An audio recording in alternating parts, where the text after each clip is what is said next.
গঙ্গা ভাঙন রুখতে গারুলিয়ার কাঙালি ঘাটে শুরু হলো বাঁধ নির্মাণের কাজ। কয়েক বছর ধরে গঙ্গা ভাঙনের জেরে আতঙ্কে ছিলেন গারুলিয়া পুরসভার ৮ নম্বর ওয়ার্ডের কাঙালি ঘাটে। ইতিমধ্যেই ঘাট সংলগ্ন একাধিক বাড়ি গঙ্গার গ্রাসে চলে গিয়েছে।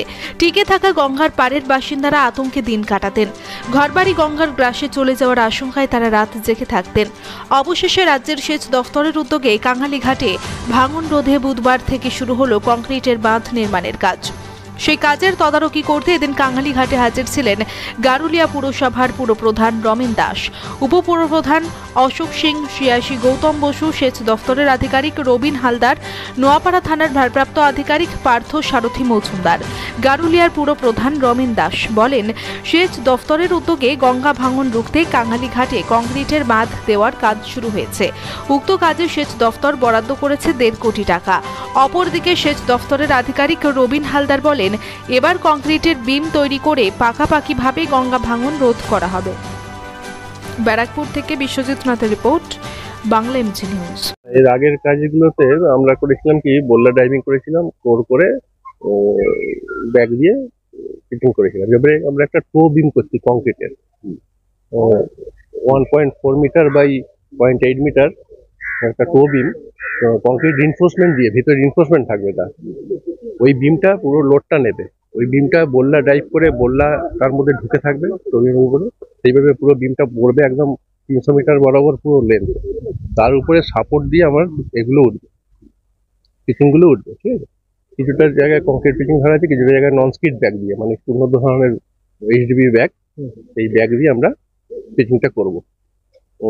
ওর স্কিড পাওয়ারটা মানে খুবই, মানে আটকানোর ক্ষমতাটা অনেক ভালো, নন স্কিড ব্যাগ। এইভাবে আমরা করছি।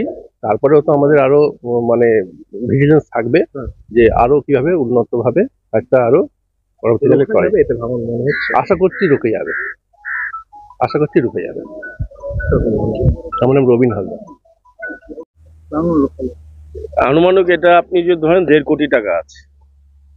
মাননীয় সেচ মন্ত্রী পার্থভৌমিক মহাশয় আমাদের কথা দিয়েছিলেন এবং গঙ্গাবক্ষে নৌকো নিয়ে ঘুরে উনি পরিস্থিতি দেখেছেন।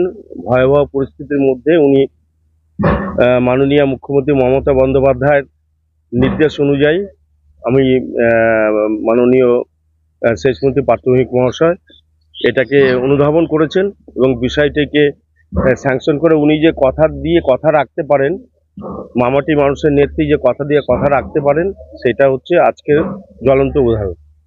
তাই জন্য উনি সবাই বলেছিলেন এটা বর্ষার সময় কাজ করা সম্ভব না, এটা শীত পড়লেই আমরা কাজটা শুরু করব। সেই কথা অনুযায়ী কিন্তু কাজটা শুরু হচ্ছে। 1.5 কোটি টাকার কাজ এটা করছে। এর আগেও একটা পাটে কাজ হয়ে গেছে, শাল বল্লা দিয়ে মাটি ক্লিন করে কাজ হয়েছিল। এইবার আরো অত্যাধুনিক ভাবে সার্ভে করার পর যে জিনিসটা আমাদের এসছে, এখন কংক্রিট অনুযায়ী এটাকে করা হচ্ছে। এখানকার যারা বাসিন্দা রয়েছে তারা এই কাজের জন্য উঠছে না, একটা আশঙ্কা করছেন। দেখুন, এখানে মানুষের একটা ধারণা ছিল যে বল্লা পাইলিং করলে এখানে কাঁপুনি হচ্ছে, তার মধ্যে ঘর পড়ে যেতে পারে। এই জন্য দেখবেন সামনেই আপনাদেরকে টমটম নিয়ে এসছে, এখানে ভেসেল নিয়ে এসছে, ভেসেল নিয়ে গঙ্গার বক্ষে রেখেই কাজটা হবে, যাতে হ্যাম্পারিং না হয়, যাতে কম্পন না হয়, বাড়ি ঘরে কোনো ক্ষতিগ্রস্ত না হয়। এই জন্য ওনাদেরকে আমাদের একটা দাবি ছিল, এইটা আপনারা করুন, ভেসেল নিয়ে এসে গঙ্গা বক্ষে রেখে আপনারা কাজটা করুন। সেই অনুযায়ী কথা মতন সেচ দপ্তর কথা মতনই কাজটা করছে। সাধারণ মানুষের কোনো অসুবিধা হবে না হওয়ার কথা, না হওয়ারই কথা। এর আগেও বহুবার অনেকবার কাজ হয়েছে, কিন্তু কাজে কোনো সুফল হয়নি। কেন, গঙ্গার যা ক্যারেক্টার আছে সেই ক্যারেক্টার অনুযায়ী গঙ্গা প্লে করেছে রোল। সেই অনুযায়ী অনেক রকম সার্ভে করার পর যেই জিনিসটা আমাদের ইঞ্জিনিয়াররা, সেচ দপ্তরের ইঞ্জিনিয়াররা ঠিক করেছে যে এইভাবে করতে পারলে আমরা কাজটা হয়তো সাকসেস হব। তাই জন্য সেই অনুযায়ী কাজটা হচ্ছে।